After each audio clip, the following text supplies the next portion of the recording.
Death outnumbering birth. High unemployment rate, overinflated house prices, elevated cost of education. This all leads to low fertility rate. These are the difficulties many young South Koreans face now, leading young people to give up on marriage and just focus on their daily life rather than building a family. Last year, the number of marriages among Koreans went down by 24% compared to 2015. This is a crisis. If less couples decide to get married, Korea's total fertility rate will decrease eventually. This year, Korea's fertility rate reached 0.84. This means Korea's fertility rate can reach 0 at any time. Currently, Korea is heading to a super-aged society.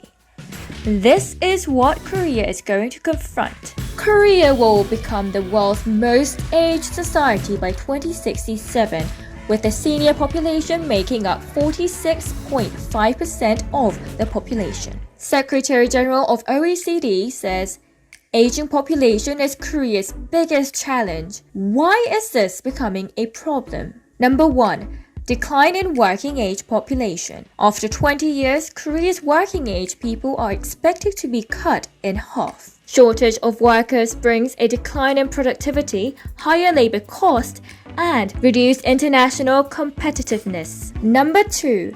Increase independency ratio. Every 5 people will have to raise one elderly. Lee Tae-yeol, a senior researcher at the Korea Institute of Insurance, says to tackle this problem, an influx of immigrants can be a key. Forecasts show the percentage of foreigners will account for 4.5% of the total population 2 decades from now. Interestingly, the number of men getting married in Korea has increased recently, while the number of women getting married has decreased. How is this possible? For one thing, the number of international marriages with Korean men has increased for the 4th consecutive year. The rising popularity of Korean culture like K-pop and K-drama is a contributing factor as well.